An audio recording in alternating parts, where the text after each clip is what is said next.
Five, four, three, two, one.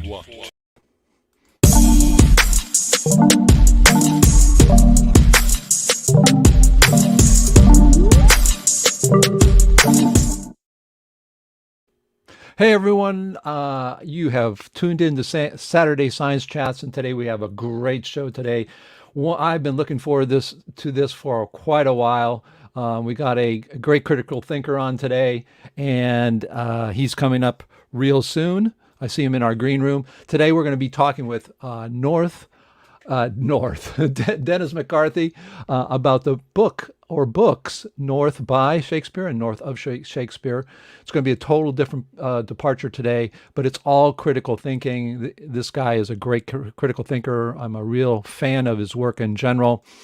But before we, of course, go forward, I'd like to thank everybody for tuning in and supporting us on this channel. It's been really great. I want to thank everybody from the Dissident Science channel, which is closing in on 4,000 subscribers, and also our John Chappell Natural Philosophy Society, and all the support you guys give us, because without you guys, we wouldn't be here and wouldn't have a great show like we have today with amazing people who are changing the world in amazing ways because they're critical thinkers. And of course, this is where critical thinkers meet. We are the John Chappell Natural Philosophy Society, which provides an open forum for study, debate, and presentation of serious ideas that are outside the mainstream, and that's why we are here today. Of course, our mission is to be an organization above all that promotes critical thinking without malice, and this is today's guest is a good example of critical thinking like that. And we support and publish serious scientific work outside of the mainstream in general, to provide a form of debate about modern topics, and to provide a form of serious papers and theories, again, without fear of censorship, and of course to be run and controlled by all of us who are members. So we are challenging mainstream science and mainstream thinking in general, and we allow and encourage competing ideas or models. We follow the scientific method. That we don't just bring anybody on here like today's guest, who has a lot of supporting evidence for what he's talking about. And of course, we also try to consider an idea without accepting it, something even the author of this book about Dennis McCarthy, we're talking today, really practices. And we give voice to the voiceless. Of course, Dennis is not the voiceless for sure, but we're certainly trying to get more and more people involved in seeing new points of view. And what we don't have a specific point of view. We are not a general science organization or New Age or conspiracy, really stick to fundamental science and works in science. So that's who we are. We do have websites. We have a online critical thinkers website called Science Woke, which is basically just to show people that there are alternatives to things in science and that we should give them a hear, let people make up their own minds. We have a critical thinking community at naturalphilosophy.org, and you can go and join that anytime. It's open to the public. And we do have a Wikipedia of information, a natural philosophy Wikipedia, which has over 10,000 entries in it. And we also have our memberships, which are monthly and annual, and we do accept donations. So you can go onto our website and become a monthly member or annual member. And it really helps out. Why? Because it costs around $2,000 or more a year to have our organization online, from the server to protecting our server to the subscription to the software that we use to things like StreamYard, which we use today, which has, of course, people who are joining in live on YouTube and Facebook. Today we're broadcasting live to the John Chappell YouTube channel, and also the Dissident Science channel, and a Facebook page for our group as well. And all these donations help. And I want to thank our patrons, Dr. Cynthia Whitney, who is our chief research scientist for the CMPS. She's got her PhD from MIT in relativity. We have Nick Percival, also has been a generous patron of this channel, and also and organization. And if you haven't checked out his YouTube channel, it's Nick of Time. He talks about time in ways that no one else talks about. Very brilliant guy. Duncan Shaw, he's also a person who's of our group. And anonymous donor, I can't give his name. I can say it is a he, but I would do appreciate it. He knows who he is. And my father also has donated at times when we are looking to have help, and also as Kurt Renshaw. So I want to thank those people. And of course, CMPS, the conference coming up is, we're accepting papers now. Official launch was in April. I'm going to get the page up this month. I do apologize that my dad and I are finishing up our own book, and I've been working hard at my real job, like a lot of people do, and it will take place online in the fall of 2021. We are publishing. We have Notfinity coming up. George, he's going to be publishing that on KDP, which is Kindle Digital Publishing from Amazon. We also have another one, which is an Ether book from over 400 pages. That's by Ramsey. That's his pen name. And of course, we're working on our official final version. Yes, there it is, our book right there. And we've had some really great feedback from our preliminary readers. We're adjusting the book for that, working on everything, getting it indexed and all that. And we hope within this month to have the final version. Yes, we do see the light at the end of the tunnel, and it isn't a train. So community news, people who in our community that puts up videos. Well, my dad put up a video here on circular polarized light. Very interesting. If you check out his video, remember to subscribe to these people. I'm going to put everybody's channels up here. We have a number of people on our group that have channels, but I usually just put up people who have new videos. If you are a member and you have put up a new video discussing things on your YouTube channel, let us know. We'll put it up here. And of course, play coming attractions. That's why I put it in my slideshow. Here we go. Coming 2021.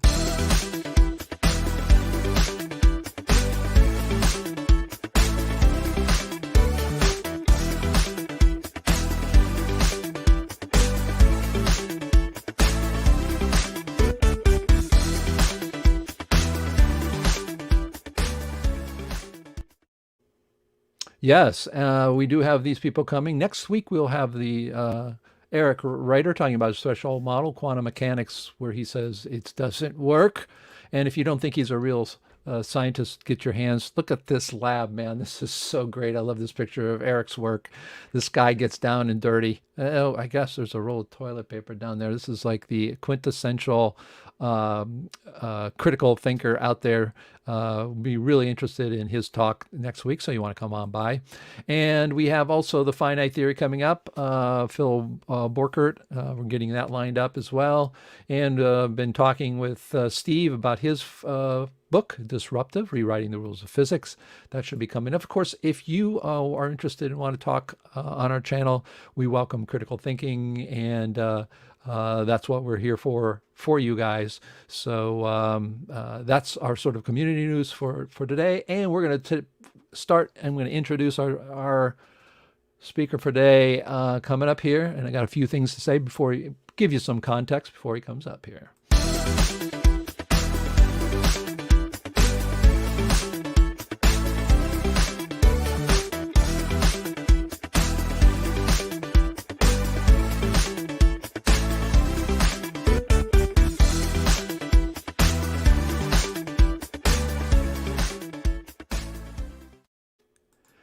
Yeah, you see, I put that up there, plagiarism. No, he's not saying he's plagiarized. He uses plagiarism software, folks. That's why I put that up there, get your curiosity piqued. But Dennis McCarthy is a really amazing critical thinker. I enjoy his work immensely. I've known him for, well, over 10 years now, follow him, and I'm very happy. And when he started talking about this project he was working on, I went absolutely nuts because I've actually thought about this before I even knew him. I'll tell you a little bit about that. But Dennis McCarthy has published numerous works in the fields of Shakespeare studies, biography, and geophysics. His views on Thomas North as the original author of Shakespeare's plays will soon be the subject of a new book, and it is, well, I guess, I don't know if this is the name of the book, but I believe it's I don't know, but we're going to be talking about that book today. It just came out. By Michael Blanding. I did hear an interview that they had on him. Way too short, in my opinion. That's why we're going to have a lot of time with him today. And so a book just came out this year. And in 2018, news about McCarthy's discovery of an important Shakespeare-related manuscript kept by Thomas North's family library made the front page of the New York Times. Yes, this guy is no slouch, and many of the other news outlets around the world. His latest work is Thomas North's 555 Travel Journal from Italy to Shakespeare, and he's co-authored with June Schleuder. The book confirms that Thomas North used his travel diary and experiences of his journey as a basis for scenes in The Winter's Tale and Henry VIII. If you haven't seen his books, there's one book by him called North of Shakespeare, and a new book that just came out, and it's hitting the circuits and making us creating hopefully a storm not in physics in this case, because we talk more about science, but today more in the literature, the area of literature and history. And this is a description of the book, which you can get. I purchased it about a week ago. I've been reading it, almost through it. But it is fascinating. If you like to binge watch anything on TV and Netflix, on Prime Video, Apple TV Plus, whatever, you're going to enjoy this. It is really well written, and the story is quite amazing, especially those people who are interested in history and Shakespeare. So you can see here the true story of a self-taught Shakespeare sleuth's quest to prove his eye-opening theory about the source of the world's most famous plays, taking readers inside the vibrant area of the Elizabethan England, as well as the contemporary scene of Shakespeare scholars and obsessives. Just to give you a background, so we don't have to talk about this, because obviously he knows this, but maybe you don't. And I'm going to tell you why are we doing this today, because that's one people are asking in the chat. Is like, why are we doing this today? Why are we not talking about science? Well, it all has to do with critical thinking. But one of the questions has been throughout the years is, if you don't know, is who wrote Shakespeare? And the reason for that I'll get into the next slide. But of course, it's all been attributed to William Shakespeare of Stratford-on-Avon. He was not any nobleman or any person that really had much. He was a pretty common guy, I guess, an actor, but also a producer of plays. And people have said, well, because of what he wrote about was so detailed in his accounts of things that he had never experienced, like the royal court, lawyers, traveling to places he'd never been. So there's been a lot of suspicion that something is going on behind the scenes here with his works, because how could he have known about all this? So people have been suggested Francis Bacon, Christopher Marlowe, William Stanley as people who really wrote Shakespeare. And one that I actually knew, I don't think Dennis knows this, but I actually read and saw a special on Edward de Vere over 20 years ago, the Earl of Oxford. And I thought that was quite a great argument, except I always had one problem with that, and that is, why would they hide this, and how did they get from him writing them to having Shakespeare being the author? So there was this huge gap. In fact, this was so intriguing to someone that they made a movie called Anonymous. So that is actually about whether or not Edward de Vere was the actual author of the Shakespearean works. And of course, today we have a wholly different notion. I won't tell you about that because that's what Dennis McCarthy is here to talk about, involving Dennis North. And it's not him writing him for them, but a whole different perspective. Now, if you don't believe people didn't take this idea seriously that Shakespeare could write his works, well, Mark Twain is very famous for writing a pamphlet in 1909, I think just before he died, called "Is Shakespeare Dead?" And basically he said the American humanists never could reconcile what was known about the man from Stratford with the writer who penned such stuff as dreams are made of. And so he wrote this thing. It is surmised by biographers that the young Shakespeare got his vast knowledge of law and his familiar and accurate acquaintance with the manners and customs and shop talk of lawyers through being, for a time, the clerk of Stratford Court. And he says, just as a bright lad like me, reared in a village on the banks of the Mississippi, might become a perfect in knowledge of the Bering Strait whale fishery and the shop talk of the veteran exercisers of that eventual bristling trade, I got that through simply catching catfish with a trot line Sundays. So what he was saying, basically, I remember reading a passage where he looked at the bust of Shakespeare and this doughy-eyed person, he called him doughy-eyed person, and couldn't imagine how could this guy write about these subjects without knowing about them. So this has been around a long time. So I've been reading this book by Michael Blandon, and this is about critical thinking. Before we get this sort of gives you the reason why I think it's really important for us to depart once in a while from the science and go into something different. The reason is because one of the things that we did, I learned this from actually Dr. Eberly Spencer. She got her PhD in mathematics at MIT in the 1940s. Brilliant lady.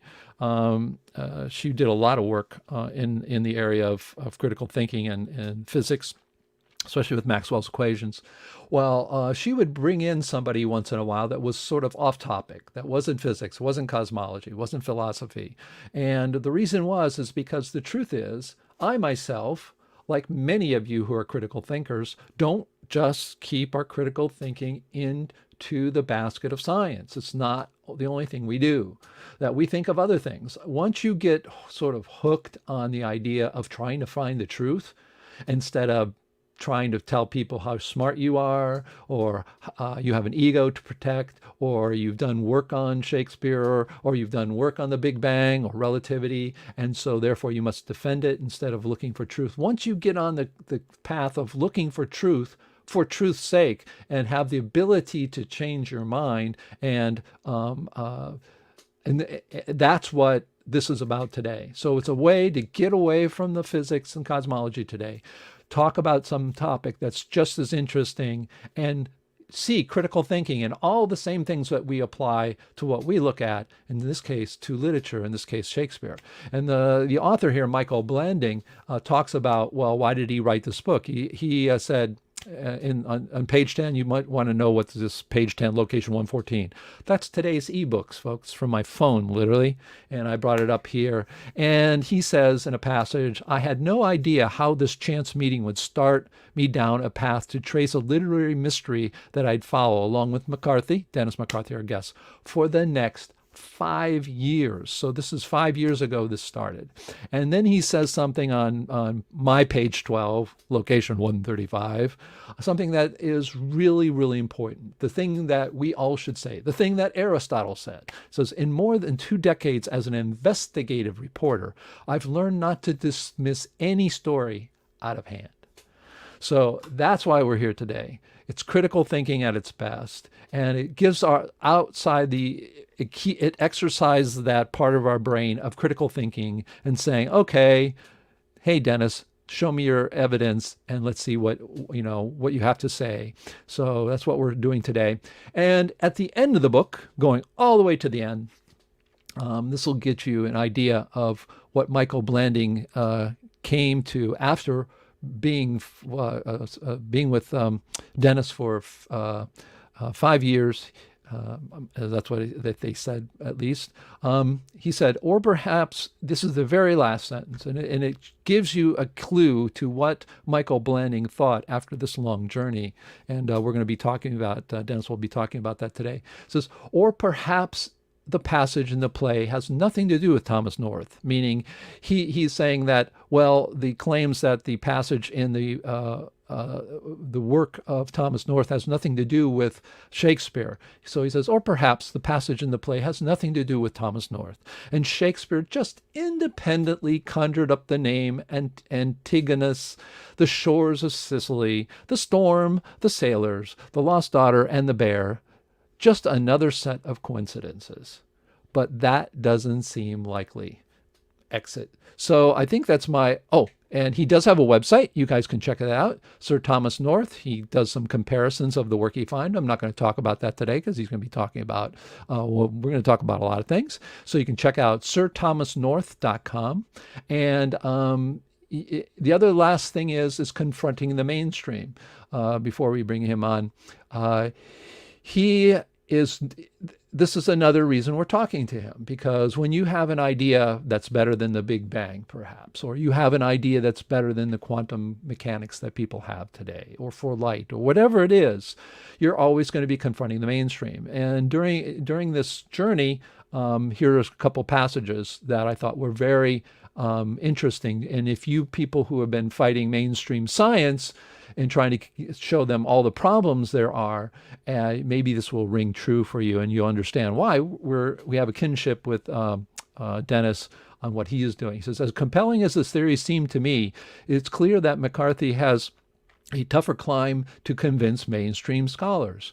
After our trip, I called Ruth Vanita, at the University of Montana religion professor, who strongly argued for the plays and as an allegory for Mary's life, expecting her to be intrigued at least by McCarthy's ideas about a Your Winter's Tale penned by Thomas North. Instead, she dismissed them out of hand. He's just up what is it? He's just made up these plays out of thin air, she asked. If the plays don't exist and there's no evidence this guy was even a playwright, it's ridiculous. So you can see a person just dismisses it, doesn't listen to Dennis's arguments. And of course, Dennis, he asked Dennis about it. He says, when I tell McCarthy about her reply, he is visibly frustrated. I find it extraordinarily coincidental that she knew about this journal, but didn't write about it until I contacted her about it. Boy, isn't that the truth? You find a problem with something or something new, and they don't know about it, and they put up their defense. And then she doesn't even want to consider my theory. He is used to dismissals like this, being Dennis, however, in all his years pursuing his theories about Thomas North. He's heard versions of it many times. They don't want to discuss it, he sighs as he walks down the cobblestone streets. Of course, this is in the middle of a book telling a story. Again, great book. Buy your book, e-book. I bought it. You can read it anytime. He says they don't want to be challenged. Although he may have broken through to biographers, he was finding Shakespeareans much tougher to crack, resistant to any alternative theory about how Shakespeare writes his plays. So I believe that's it. So I'm going to bring this down now, remove this, and I have Dennis here, and I'm bringing him up to talk with us. Dennis McCarthy, how are you? Kind of aching, David. Nice to be here. I got my second Moderna shot yesterday. Oh my goodness. And I cannot. Now, if I didn't love you, David, I'd have canceled this. This is the only reason I'm here, because I love you. Oh my God. Yeah, Dennis, right. I am so sorry, because it put me down for a day. But listen, first of all, I want to congratulate you on your work. It is humongous. I've been the privilege to meet a lot of scientists and people's work who I know is changing the world. And this is absolutely amazing. I know that this book just came out. Maybe if you can give us a little story about how Michael encountered you. And he then proposed that you guys go on a trip. Was that his idea? Was that something you were going to do? Tell us a little bit. Tell the audience about how that came about. So Michael Blanding is the New York Times bestselling author of The Map Thief. And he was giving a lecture at Lafayette called the Schluter Lecture, which is a lecture presented by my scholarly better half, June Schluter, who I co-authored. This book just came out. I co-authored, there's June Schluter. Right. Thomas North's 1555 travel journal. With her, and she's been my partner in crime for the last 10 years. She's the first mainstream Shakespeare scholar to accept that Thomas North wrote Shakespeare's source plays because of all the evidence. Thank you. And she presents a lecture at Lafayette College. She's professor emerita there, and every year. And Michael Blanding was a guest lecturer there, and I was watching it. And I saw his lecture, and there was a dinner party afterward. And my daughter, Nicole Golufsky, the great Nicole Golufsky, who's showrunner right now for a show for Disney Plus. My goodness, I was looking at her. She almost distracted me enough to just forget about you. I mean, she's quite a person. Yeah, she's a producer, but we were both there.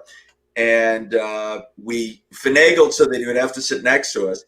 And we knew he was a great investigative reporter. And we were just hoping maybe, because I had, at that point, I believe I was coming forward with my George North manuscript, which was a manuscript in the Thomas North family library. That was an important source for Shakespeare plays. No one ever knew about it before.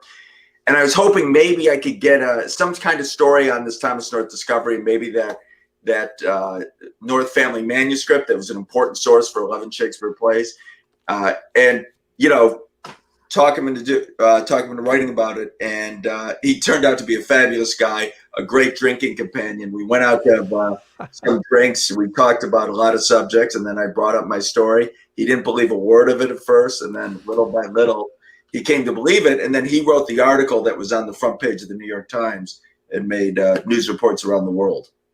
So that writing of that article, you think that also helped him an impetus for him to move forward? Because once he put that out there, he was sort of putting his name on something, right? I mean, Yeah. and so how did you go from? I mean, that's truly amazing. I really am amazed by him on one side because, as you know, and everybody in our audience knows who deals with alternative ideas Yeah. or criticisms of what's there, that getting someone in some part of the mainstream of anything is quite an accomplishment. So you Yeah. must have been that must have been the best sales job you've ever done to get him interested in it, or was it?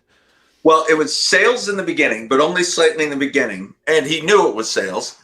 He knew I was trying to Right, get him to it, but I believe it was just the avalanche of evidence, as he says. right, So it was just, okay, I can write an article on this and try to right. get it published somewhere. And, we couldn't, but first it was going to be in the arts section of the New York Times. And he wrote me, the week before, he said, they're thinking page one. And I'm like, wow, page one of the arts Whoa. section. I'm like, that's great. He says, no, no, no, page one, page one. Holy. And I'm like, oh my God. So And, here I'm going to tell you because this is so great. A friend to know, to have this. How do you say success in some way? I know it's still a long road, but yeah, what? I mean, it's like a lot of us who find something. I won't. We're not going to talk about science today. I promise you that. But some discovery in science that is the new right direction. You to have once you've worked on this North idea, this Thomas North hypothesis theory, and then to see it on the front page, did you get this feeling, holy cow, now I really have to get at it? Or were you just so comfortable with the idea that there was no problems? I mean, I've gotten to points of success in my life where something really goes. Like I had an idea to get everybody in the year 2000 in the Sambadrome in Rio de Janeiro, and it actually was happening. And at that point, I go, holy cow, what did I do? Was there kind of that kind of feeling when you saw that on the front page? uh, yeah, a little bit. It.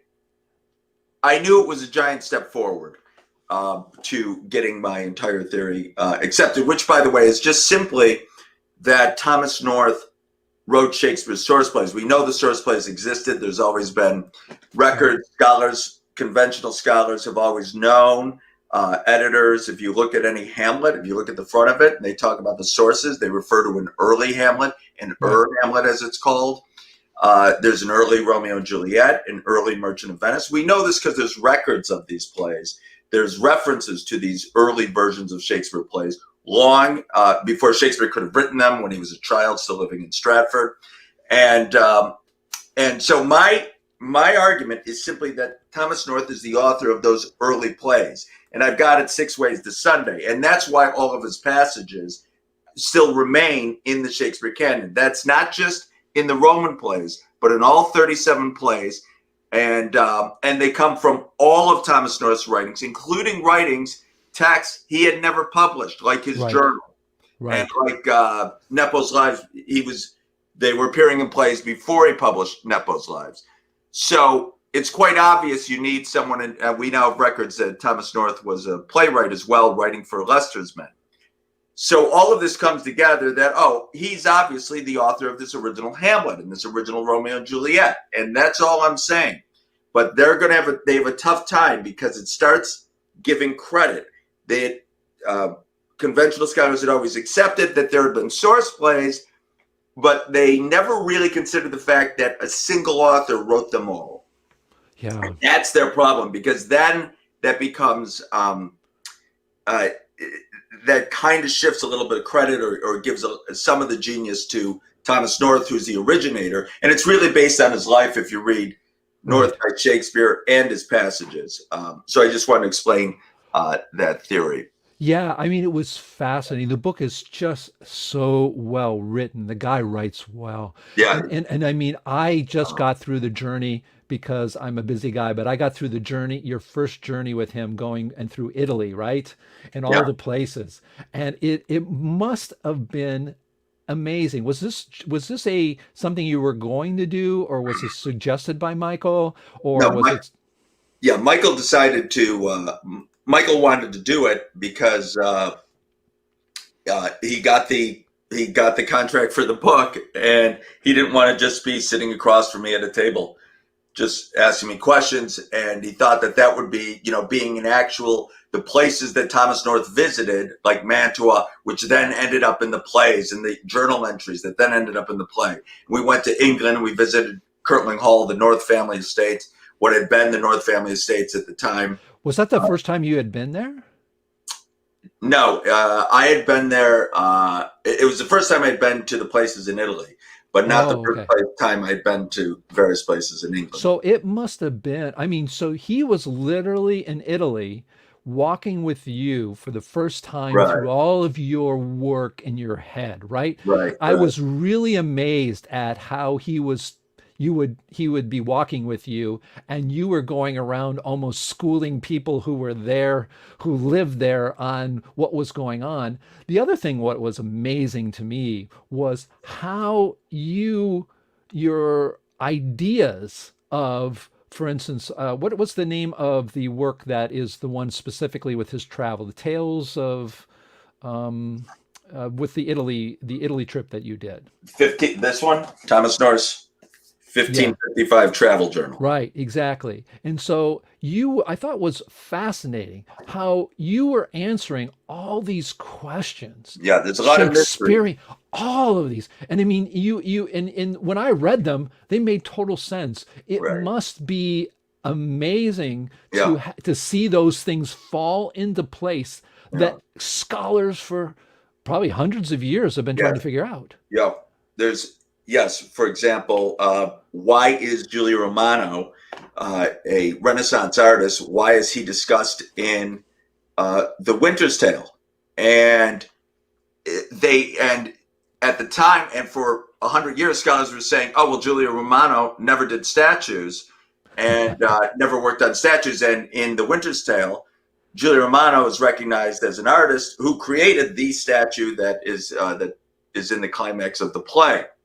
And they're saying, oh, well, Shakespeare got it wrong, whatever. But it's true that Giulio Romano actually worked not just on frescoes, but also on statues. And we have Thomas North. We can't just place Thomas North in northern Italy. And Shakespeare never visited these places. But we can not only place Thomas North in northern Italy and in Mantua, we can place him in the right rooms to see the art. And he even talks, when he's in Santa Maria del Grazie, he even talks about the extraordinary lifelike statues. Which are the wax right? The wax statues that are painted that look realistic, like two people that were supposed to be executed, that were saved, people of nobility by the Virgin Mary. It's all about Mariolatry and about the Virgin Mary saving the lives of these people, the miracles, and some people were preserved. And then there's another thing where another scene entry in which a woman is praying to resurrect her dead-born child, right. to the Virgin Mary, and all these miracle stories are in The Winter's Tale. You can see how it comes in. Not only that, all the politics of it, et cetera, et cetera, et cetera. But that's just one play, and it works into right after one of the earliest plays that North wrote, and we could do this year after year after year. I've already published in Shakespeare Survey, Cambridge's Shakespeare Survey, with June Schluter, which is one of the most renowned Shakespeare journals and publications, that in 1561 Thomas North wrote the original source play for Titus and Vespasian, and the reason that was accepted in a journal because that's all I was talking about. That's I only focused on. I just focused on one play. We focused on one play. They published it. They were very complimentary. The reviewers loved it, and so that's published. That Thomas North wrote the source play for Titus and Vespasian. What starts to get uncomfortable for them is when I point out, and we can do this for every play in the canon.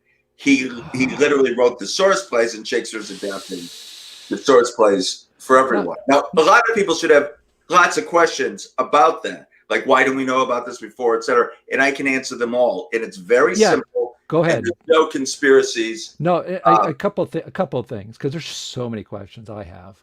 I mean, first of all, so I want to for our critical thinkers who are not used to Shakespeare, right? right. You did one of the things people But do this try is to a do. scientific question. Sure, right, but this is a general thing, right? You Right. have a new theory, you have a new model, you have a new idea, whatever it is, and what you do is you want to get somewhere, published somewhere.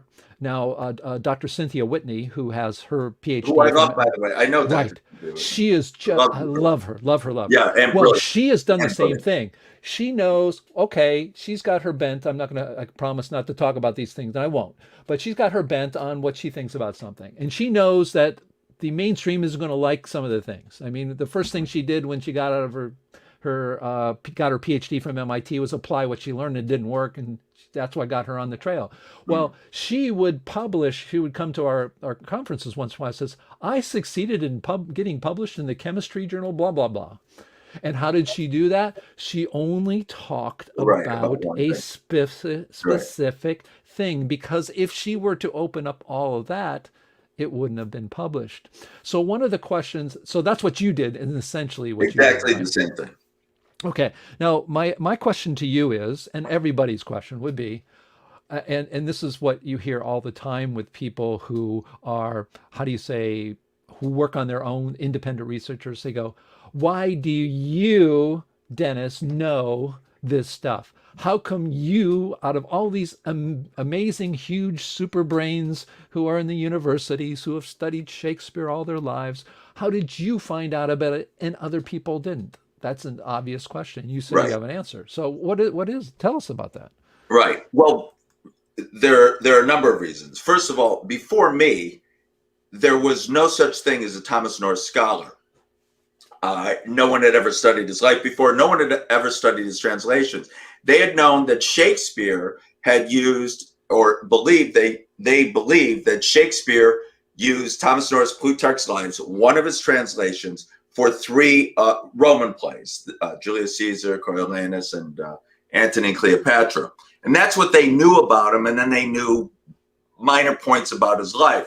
But no one had really carefully studied his Dial of Princes, his Moral Philosophy of Donnie, his other texts in relation to Shakespeare plays or his Nepo's lives. And no one had even known he had written a journal, which is what we discovered. And no one had known about other stuff. So before me, and now June Schluter is a Thomas North scholar, and now Michael Blanding is a Thomas North Wait scholar. a minute, wait a minute, wait a minute. I'm gonna stop since I can stop. This is so great to be able to talk with you and answer questions.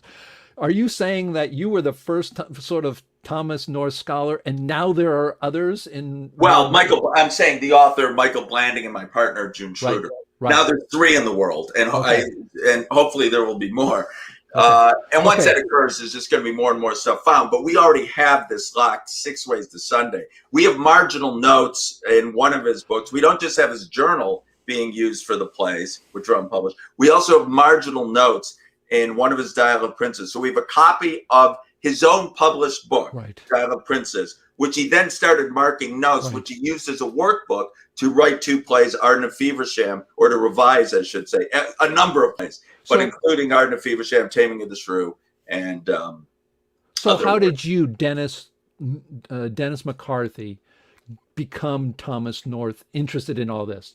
So I was in biogeography, which is the study of why plants and animals are where they are. I wrote Here Be Dragons, which I don't have up here. Is that true? Which I don't have in reach. Here Be Dragons, which also studies some scientific revolutions and the history of it, and shows how the distribution of plants and animals has led to our current views of life and Earth. And that's Darwin used this study of distribution of plants and animals. Lori, I love the fact that you are here. Are you going to give me the Here Be Dragons? Yeah, go ahead. Thank you. And this is Lori. Can I have some more? Thank you so much. Sorry, David. Here we go. This is it in Japanese.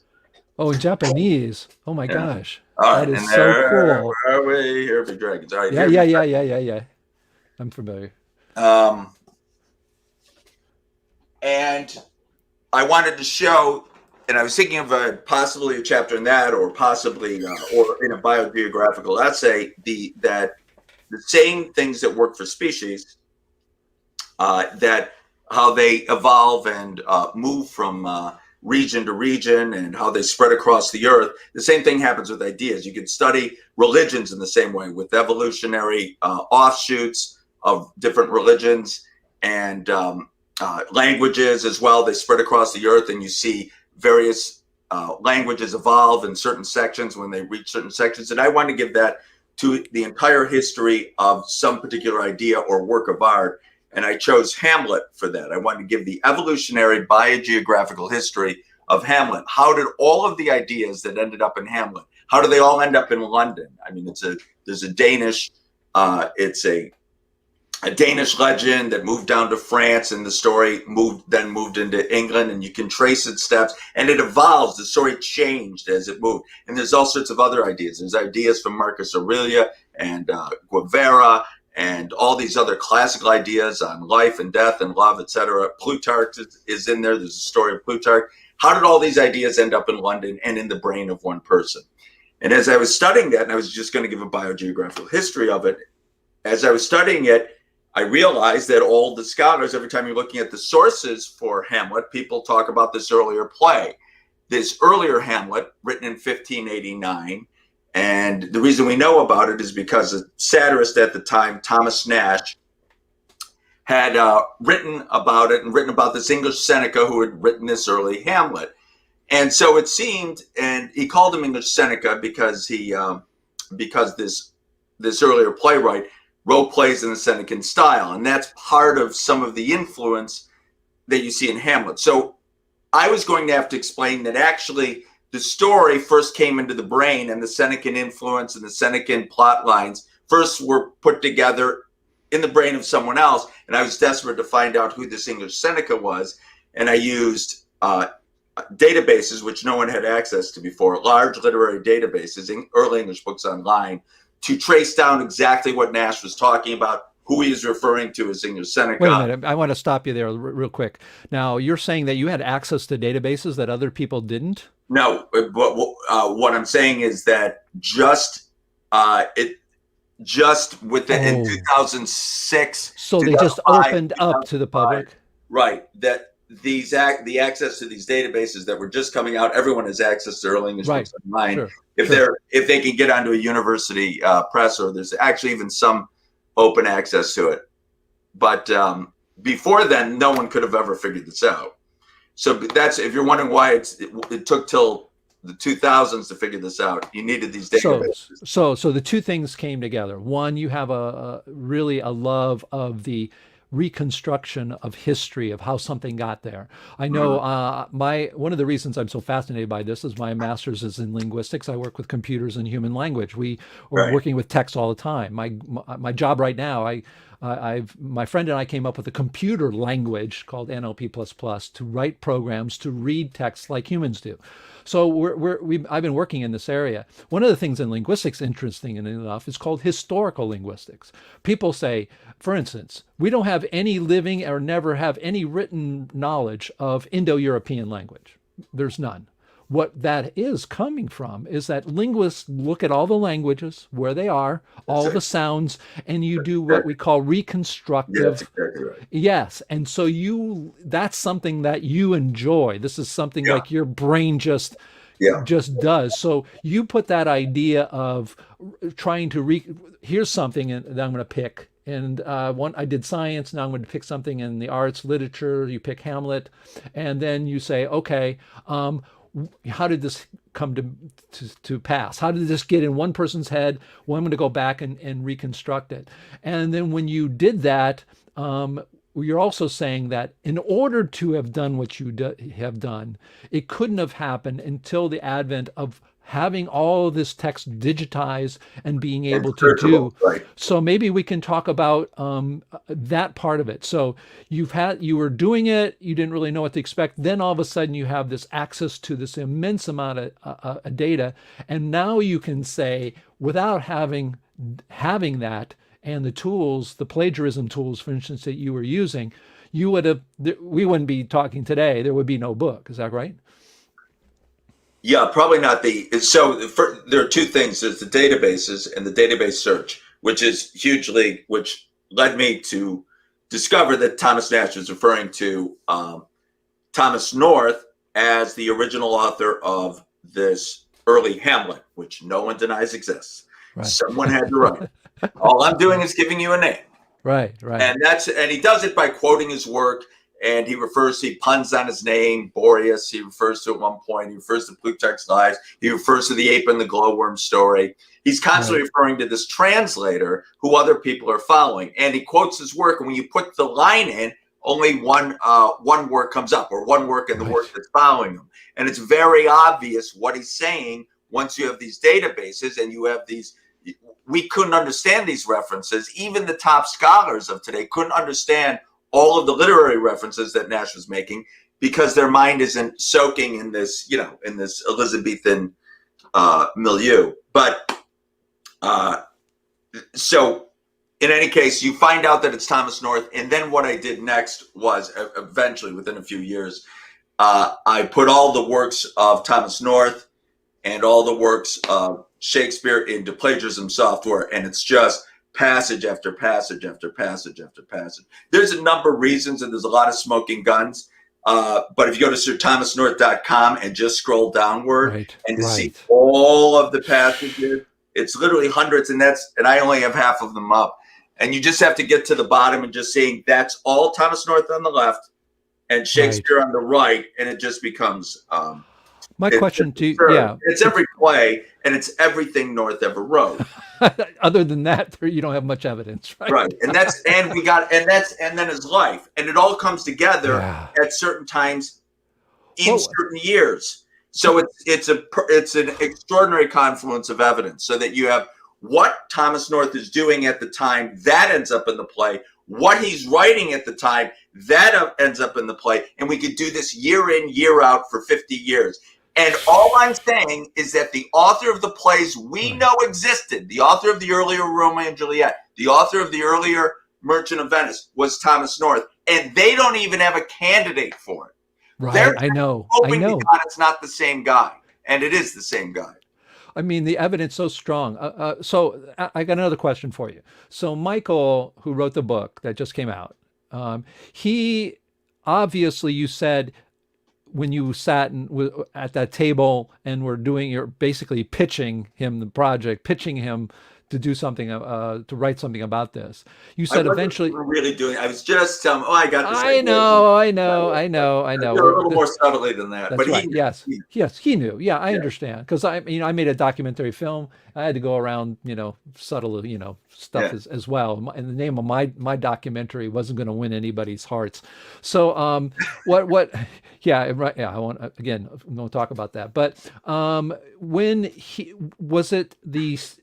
the question is, the thing that you see on your homepage that is just so striking, was that before you met Michael? Michael Blanding, yeah. Okay, so you had that in hand. So that was some of the stuff that you were able to show him, right? Yeah. I didn't have the website. When he's was going to publish it, I started working on a website to get it so that people, because the truth is, he doesn't really go too much into all the borrowed passages. Sure. Because you couldn't. It's another 300 pages. No, it's going to be PhDs and theses for the next couple hundred years, in my opinion. That's what it is. And he's so I put a website. If you want to see it, it's like an appendix. And that really is the lockdown proof in which you can show that it can't be a coincidence. And some of them, and you have to realize that some of the passages, it's clearly verbatim where North has his. Whoops. I think we lost him here. I'm going to keep talking. If you can hear us, or me, Dennis, you have frozen up here. Oh, okay. I think, we got a connection problem. Okay, you're good. You are back. All right. So yeah, if you're just tuned in, we're talking with Dennis McCarthy. He had frozen, but he is back, and there you are, and you are back. There What you happened? go. We had lost you. We have a little bit of connection problem on your side, a little bit, but Oh, that's, these things happen. okay. So Sorry. okay, so we were talking about, you had all these passages. Right. I set up this website for all of the passage connections because each Right. can fit it into a book. So this is mostly his life, and I encourage people and make sure you read that last chapter. It's not just that last. Oh no, I didn't. Yeah, That entire no, last absolutely. 8 pages is just devastating, and he's Oh, it just talking is. Yeah. about one last example, and that's actually from that. It's a passage that was marked in Thomas North's own Dial of Princes, and it's clearly the origin of the most famous stage direction in the Shakespeare canon, "Exit Pursued by a Bear" in Yeah, I read that whole thing. That is in just. It's in fact, Winter's it's in Tale, his last Antigonus, sentence. and It's in I'm his last sorry. sentence of the book. It's in the last Yeah, sentence of the book, yeah, right? yeah. And he says exit. I mean, Right. End of the book. Yeah. It's a killer. It's a killer last chapter. It's really no, spectacular. yeah, it is. Now, a question. Here's a question. When did you have what we call? We have this aha moment. That is, when you are looking around, you're doing your work, and it all of a sudden just hits you like a ton of bricks. I've had about 3 or 4 of those scientifically, not because of my work necessarily, actually because of other people's work, where I looked at something and went, "Oh my gosh." When did this hit you? Was it something that a couple of There, things hit you, well, or was it? there have been 3 or 4 major moments. Uh, finding out that Sir Thomas North was the author of the early Hamlet was not that mind blowing, simply because well, how many other plays did he write? Okay, so and I wasn't even sure, is this really true? And then I would find that in other satires that Nash and Harvey and Johnson, other satirists of the era, Ben Jonson, Gabriel Harvey, were also referring to Thomas North and his relationship to Shakespeare. And there's all sorts of references to Shakespeare of having adapted earlier plays. There's not just earlier plays. You can go on my website. One of the pages, did Shakespeare really adapt old plays? Yes, and no one denies this. But there's all sorts of allusions. The famous allusion to Shakespeare as an upstart crow, beautified by our feathers, which refers to crow as a Horatian symbol for plagiarism, and it means that this guy Shakespeare was using our plays, our works, and he was getting all the credit for them. There's another famous line by Ben Jonson. He would buy the reversion of old plays. That's like the copyright at the time. He would buy the reversion of old plays, and marks not whose 'twas first, and after times may think it to be his. In other words, the future may think it's his, because he's not marking the original authors of the plays he's adapting. Even decades afterwards, as the guy reworking Titus Andronicus, he's putting his own version. He says, by the way, I heard from someone intimately acquainted with the stage that this was not originally Shakespeare's. Someone else wrote it. So you see this again and again and again throughout, that people were saying that Shakespeare adapted old plays. And this became more and more powerful evidence. So Thomas North, so I started finding out more and more references to Thomas North as the original author. But I started also trying to research his life, and it occurred to me that The Tempest, which is the final swan song of the play, is very much like Thomas North's biography, because he ends up broke at the end. He ends up not able to, not supported by his brother, in fact, kicked off the family estates. And that's exactly what happens in The Tempest. And he has a daughter, and it's the same story as You Like It. And so I started looking, well, has anyone else consider The Tempest or As You Like It as part of a story of Thomas North's life? Has anyone figured this out? And I checked for the name of the daughter in As You Like It is Rosalind. And so I looked up, and Thomas North's daughter is Elizabeth North. I said, has anyone ever put Rosalind and Elizabeth North together. And I look up, and there's a Spencer scholar from 1905, and Spencer scholars accept this, that the original for Rosalind in Edmund Spencer's Shepherd's Calendar was Eliza North, and that there's also clues showing it. And this isn't me; these are Spencer scholars saying, "Hey, we think that's Elizabeth North, and that's the Rosalind of As You Like It." And so that was like, okay, and like I'm up, and I'm like, that's it, because I'm coming at this from a completely different direction. There's millions of women, young women, in England at the time. And I'm coming at it from looking at As You Like It and looking at the life of Thomas North and saying, you know what? I think Rosalind is Eliza North, Thomas's daughter. Looking at it from this direction. And then Spencer scholars are looking at it from what Spencer wrote about Rosalind and Shepherd's Calendar and say, which is the source for the Rosalind. We think Rosalind is Elizabeth North. And so both of us from two different directions match on the same person. I went, that's it. It's gin, as I like to say. That's over. That's it. And that's when, and then I started getting, another one is the plagiarism software, when all the passages just lit up. I was like, okay, this is. So that was a big moment. When did that happen? The Eliza North thing? Yeah. That happened probably 2008, maybe. It definitely happened. I wrote about it in my first work, North of Shakespeare, which I took off. Right. They can't get it, by the way. They can only get North by Shakespeare. Right. But I wrote North of Shakespeare just because I was worried about priority. I was terrified that other people were going to come up and say, oh, by the way, I was waiting any day for, waking up. Oh, by the way, Thomas North wrote Shakespeare's plays, and then I don't have priority. So I published that. Right. It's self-published. Right. And then when I wanted to get published in credible journals, English journals, Shakespeare journals, I removed it. And June Schluter also asked me, we should get rid of that or else we're never going to get published. So I took it down and now you can talk about it. Now you can talk about it. Now I can talk about it. But yeah, there's a chapter on it in that book. So it was before 2011 is the answer. So that was a big aha moment for you.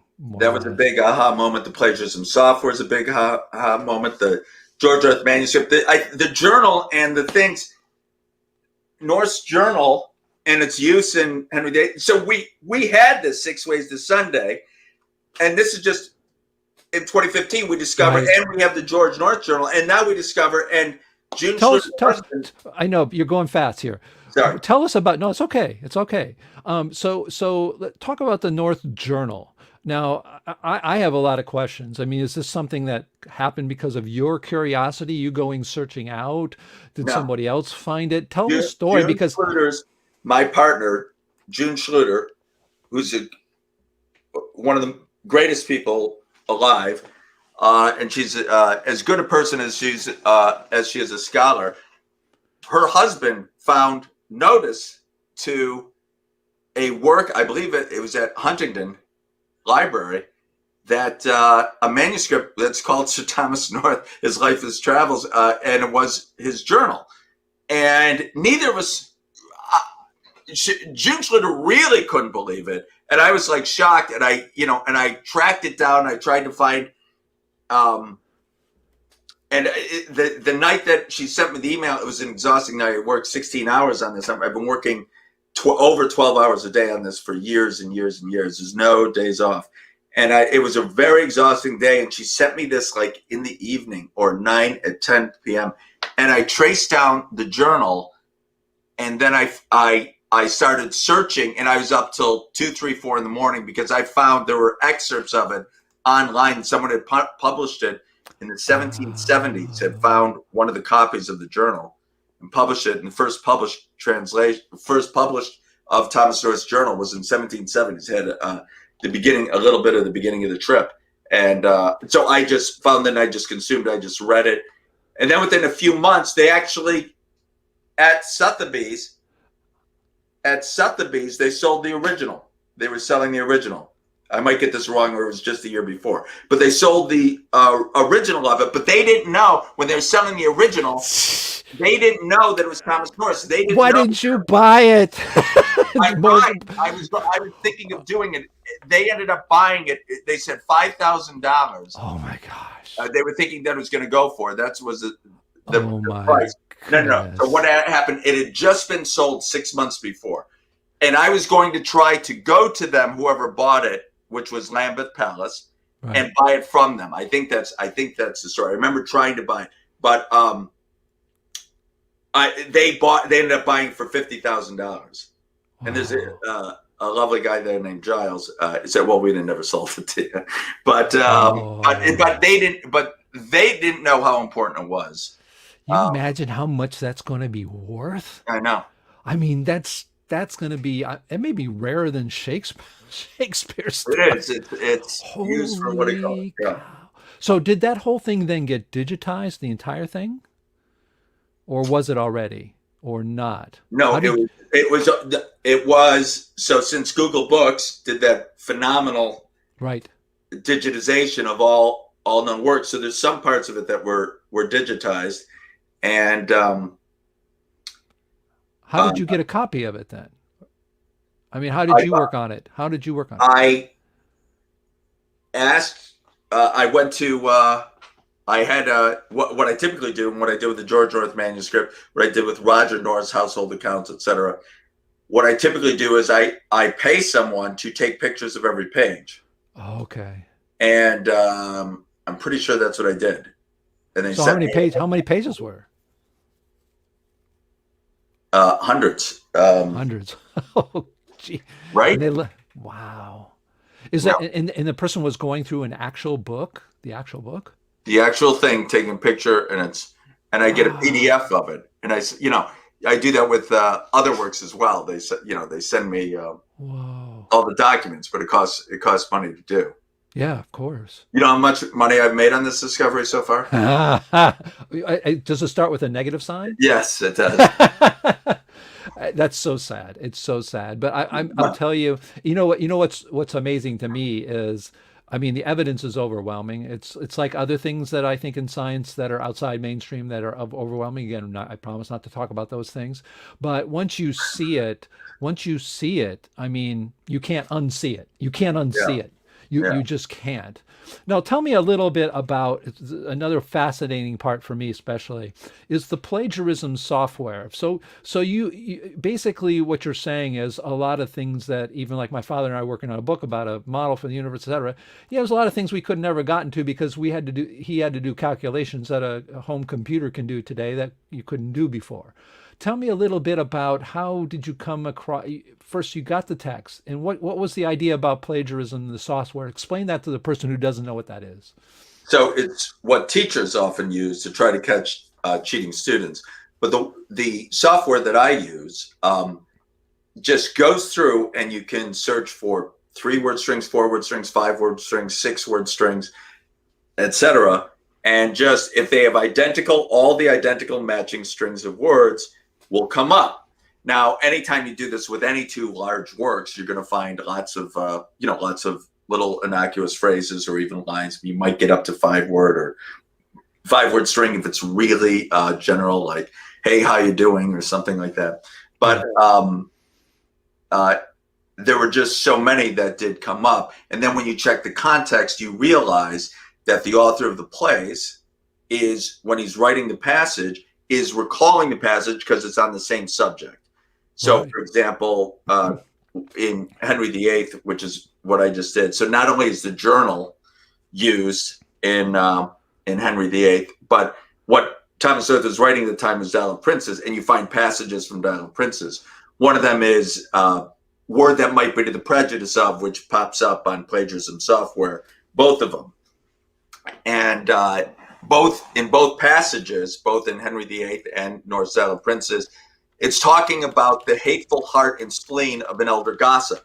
Right. And an elder gossip then defends himself, saying, "I have never spoke word that might be to the prejudice of any." Or in Henry VIII, "Truly, sir, I never spoke word that might be to the prejudice of." I got the thing. Sorry. This is. Hi, this is my daughter, and I'm on. Oh, hello. Say hello. Hi, Congratulations on your work as well. I'm on a thing, so I can't talk. I love you. Bye. Yeah, she's quite. Congratulations on an Thanks. amazing daughter. I Yes, mean, she thanks. is she is quite amazing. So Thanks. so what you tell me? Maybe I'm going to pull this out a bit more. What you So you find, but the point is, right? you find the lines which are Okay, rare okay, gotcha. or in some cases unique, and that's Right, unique in the history of the English language. No one else has ever said word that might be the prejudice of. But not just that. It's not like, oh, they coincidentally right, said it at different times.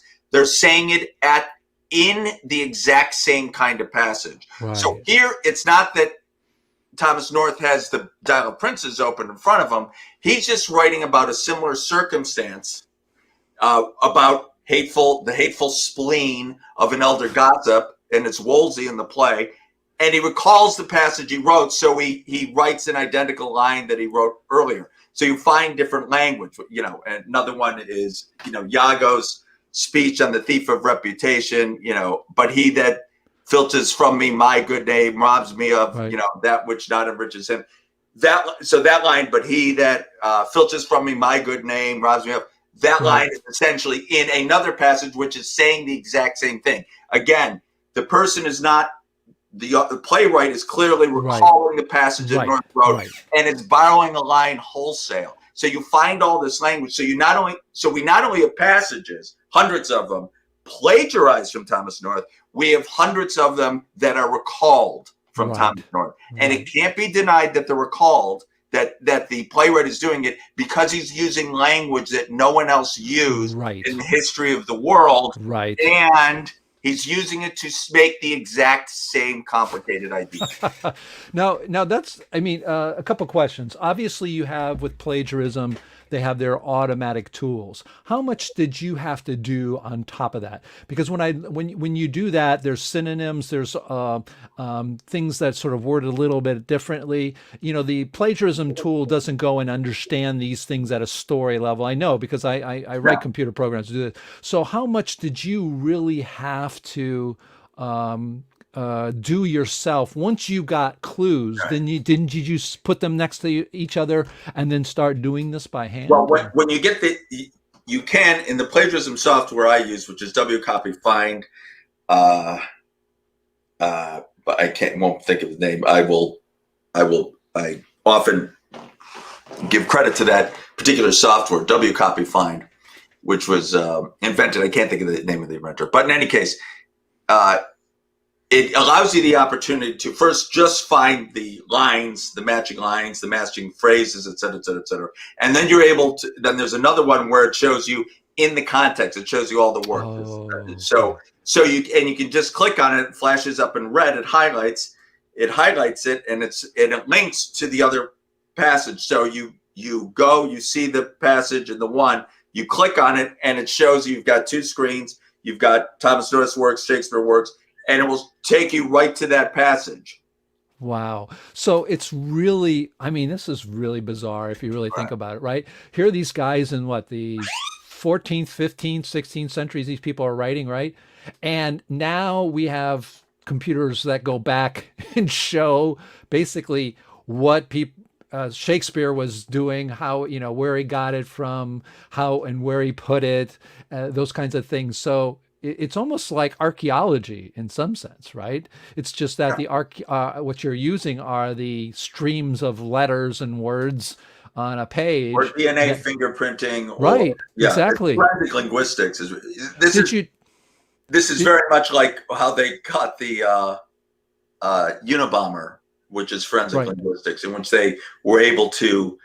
He wrote this manifesto for this newspaper, and they were able to tie it right to the letters and right, personal writings of. And it's through right, similar lines and similar language, and they're like, okay, and saying the exact anti-technology arguments. So you see right, the same line in anti-technology arguments. They know, okay, this is our guy, and they search his cabin and got him. right, Of right. Kaczynski. But I'm sorry, yeah, this is very science based, and it's very What are and the it what are the explores prop the what are original the method. Right. Now, one of the things is obviously the last sentence of the book with Michael. He makes it very clear. And by the way, detail, detail, detail, detail, detail, just happened by coincidence, right? And Right. And obviously he that's was just the making one thing. He has exactly. 8 pages of it. Okay, but what is the? Did you do any mathematical calculations as to the probability, or was just Yeah, it I was did it for when I was doing the George North manuscript, but it's much with the George North manuscript. See, the one manuscript that North used, this one made the front page of the New York Times, right? was written by his cousin. It was dedicated to his brother. It was kept at his family library, and it complements Thomas North's writing, both for translation, both for invention and translation. And Thomas North clearly read it, and he echoes it. But those echoes are much more subtle than when he's remembering what he wrote himself, in which he'll write a whole line. But even still, I showed that the odds of these words coming up in the same passage, and you can do it just, you can do it just on probability analysis that you Right. learn. And I mean, like you said, basically of almost all text that's available digitally, which is a huge amount of the human race's text. It's not on Google. Some of the in terms of the Thomas North hits. There's no other works on Google, which supposedly has 140 billion web pages, but that's there's only 7 billion people. But what that is, that's all the books. He's talking about all the every single copy of a page, but still, it's literally trillions of web pages, and there's 40 million books on Google Books that are searchable. So I mean, and I have early English books online. It appears nowhere. It appears nowhere in the traceable history of the English language. So it's not 1 in a million, or 1 in a billion, or 1 in a trillion. It's once in the history of the English language. And this is coming up again and again and again. If you go to sirthomasnorth.com, many of those lines that are being borrowed, many of those things, you cannot dispute it. Right. And when you get to the bottom, you go, okay, this is over just there. And now you got North's life. Now we know why he wrote the plays, when he wrote the plays. He's writing for Leicester's Men. And then William Shakespeare putting on 40 plays a year. And he puts out the plays that... he adapts 2 plays hold on, I gotta shut the door. No problem. He adapts 2 plays a year. He's adapting Thomas North's plays. By the way, William Shakespeare also adapted plays of other people, and those also appeared with his name on them, like Locrine and Yorkshire Tragedy and London Prodigal. While he was alive, these plays were printed with his name on them. The reason they've been removed from the canon is because they seem un-Shakespearean. So, and scholars have to argue, what is in essence a conspiracy theory, saying, no, Shakespeare didn't write those plays. Corrupt printers were foisting them on Shakespeare, which is a conspiracy theory that all these corrupt printers were trying to make good on Shakespeare's name. But the fact is, Shakespeare actually adapted all those works. Those other works just weren't originally written by Thomas North, so they don't seem Shakespearean. Here's an overall question for you. Is it, now that you've gone through this journey, right? There's all of these ideas. I'll give you a stupid idea that I had before I even knew you, before I was in any of these critical thinking arenas. I thought, how it must have been awful for whoever really wrote these Shakespearean plays to never have been recognized for them. And I felt whatever. And now we have an idea. When I started this book, I've read only part of it, the very couple first chapters, the last chapter, but it seems like you get a different picture a little bit of who Shakespeare was. He seemed a little bit more conniving, more kind of, do you see that is he the literary genius, or was it the case he truly was, but he also had this thing where was he using Thomas North like, I've got these great things, I just know how to put them together? Was it luck? Tell me about what you think Shakespeare is now that you know this Thomas North connection, that he took him. And you said, from what I understand, he sort of didn't put his name there, sort of like Einstein didn't put down that his wife Well, probably helped him. I mean, well, what about that well, person? so the people knew that Thomas North wrote the plays. The fact that first of all, there's a lost play database, and there's just recent a book on lost plays of Shakespeare England by David McInnes, which just shows that there's thousands of lost plays from the era because no one was printing plays at the time. And before I go into that question about Shakespeare, which I will, I want to explain that it's as insiders in comedy and theater history know, and this is true, this isn't something wild, Abbott and Costello didn't originate Who's On First. What they did was they adapted an old vaudeville routine. Right. And that old vaudeville routine was who's the boss on what street, and right. What is the name of the boss? No, what is the name of the street? And it's and it's the same thing. It's just who's the boss. Now that was an original. Every single question you have for why Abbott and Costello got credit for it, and why don't we know about who's the original author? Every single question you have has an analogous question regarding Thomas North, or question you have about Thomas North has an analogous question, and the answers are identical in each case. So you say, well, why did these original people who wrote the Who's the Boss want credit for the work? They did get credit for their work when they originally put it out there. Right. They got money. They got same thing with Thomas North. He got paid. He got applause. He was known for the writer. So, well, why don't we have record of what? The applause? We do have. Well, why isn't there any record of the performances? There are record of the performances. There's record of the performances of the plays. There's record of the performances of that. We have records. It's just very little known. There's records of Who's the Boss being played.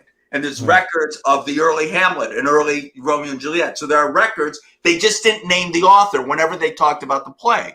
And if you think about it today, if you're talking about a Saturday Night Live skit, or you're even talking about a movie you go see, you say, I went to see Gone Girl. You don't say, I went to see Gone Girl written by Gillian Flynn. So these people, when they were writing it, when they would, in the Revels play, they didn't write down the author. So we have this record. We don't know who, someone had to write them. So we have this anonymous author. It's the same thing. The records are lost. So you say, well, why didn't they publish it? No one published vaudeville skits. No one published plays at the time that Thomas North was writing. It's the exact same answer. So, well, my aunt gets really infuriated when I say that someone else wrote the thing. Well, yeah, that some people get emotionally tied to artists. Of course. Okay, so now Shakespeare.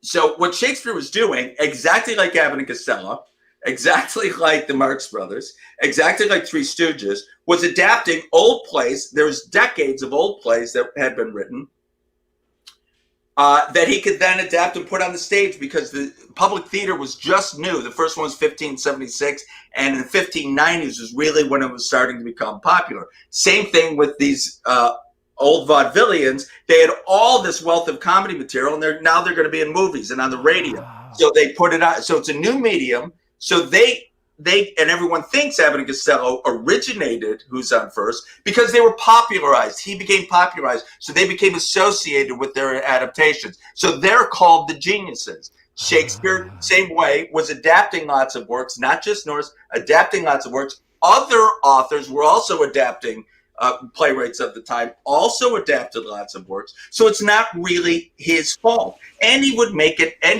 dramatic. He would cut out a lot of the chit chat. He cut it out, so I don't mind Shakespeare at all. I don't have a bad view of him. It's not really his fault. He didn't even publish the plays, most of the plays at all. They were published after he died. So this is like a scripturg. What do they call those? There's people on Broadway, because my daughter's going in the musical theater, right?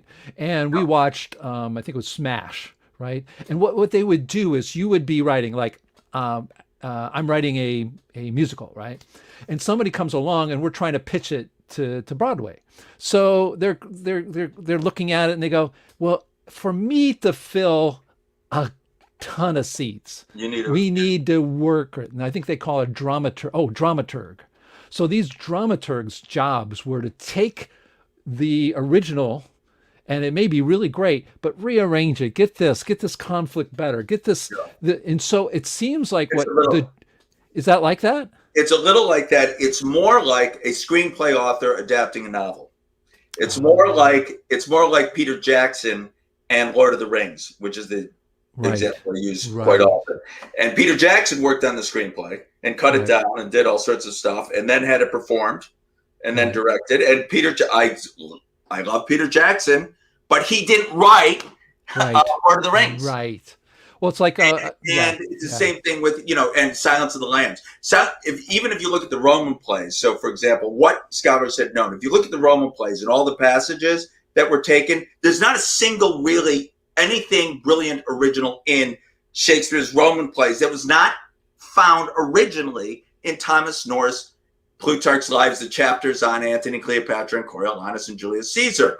There's no these speeches that are considered great in Antony and Cleopatra that make the play, and it's not just the plot and characters he takes from Thomas North. He takes the best speeches, which are straight, and you can look at them. You go on my site, you can look at them passage by passage. It is absurd to say that William Shakespeare, just on that, it is absurd to say William Shakespeare is the original genius of that. He is clearly the adapter.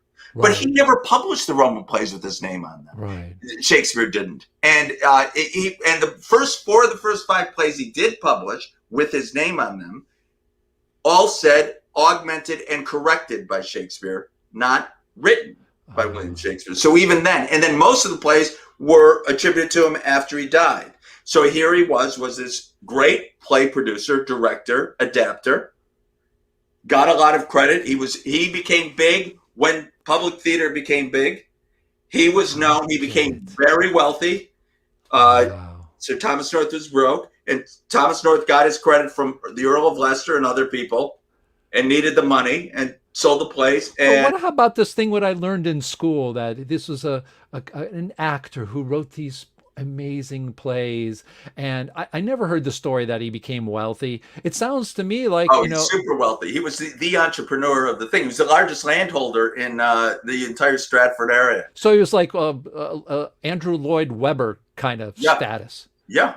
He was an entrepreneur. And let me tell you, he worked for this. He's working. You should know that he couldn't have really originated the plays simply on the fact because not only he was working daily, performing the plays. He's in the plays. He's directing the plays. He's producing them. He's putting out 40 other plays a year. They got to memorize all these plays that they're just putting out week after week after week. They talk about his extraordinary workload. Now he's teaching himself Italian, somehow finding books on Italy where he's able to get all this information, teaching himself French, studying all these ancient sources that only really Thomas North had access to. He's getting hold of Thomas North's journal. He's putting it all together, and he's writing his plays. No, he just adapted North's plays, just like other playwrights did. The only difference is Shakespeare got credit for his adaptations, where the other playwrights. Now, is this something that you have, or is this something that your vision, or are there Shakespearean scholars that know all this? By the way, Steve Athern asked, by the way, can Dennis ask about what he discovered regarding Murder of Gonzago and Hamlet? Yes, that'd be great. But I'm sorry, go ahead. No, that's okay. I'm glad some people, because our people are kind of shocked. They're coming here trying to discuss science in the middle, but this is great about critical thinking. Well, the question is this, I mean, you're blowing my mind, because the way I look at this now, I see this guy as a hardworking entrepreneur. I mean, Michael Jackson didn't do the moonwalk. He didn't invent it. He got them from kids on the street, So he marketed it. So what I'm asking you is this thing, this persona that you just described, this hardworking, get out there. It seems like he was at a time where the internet first was available, which is public theater. He recognized that. He saw this great work by Thomas, was adapting them like crazy, getting in the plays, directing them, is this something that you, Dennis, see that the people in Shakespearean circles, who are the people who worship this guy and everyone, all biographies talk about his inconceivable workload. Really? Shakespeare's. They Wow. really do, and all of them admitted just about how successful he became, how wealthy he became. Really well known. He became a Wow. gentleman. He got a coat of arms, and he became the most renowned playwright of the So era, he, because it was him versus the guys at the Rose, and he was running the entire theatrical output of the King's Men, the Lord Chamberlain's Men, which was at the theater, and then the uh-oh, cutting out again here. Globe, Um, whatever. okay. He was the major theater entrepreneur, and he was doing all the plays. And he didn't just do North's plays; he did, I guess, maybe 40 plays a year. So he Wow. needed as much material, just as the comics that were using vaudeville works. They needed as much material as possible because they're doing all this radio shows or movies, or in Shakespeare's case, he needs content. And he was brilliant. He was good at it, and moving. Right.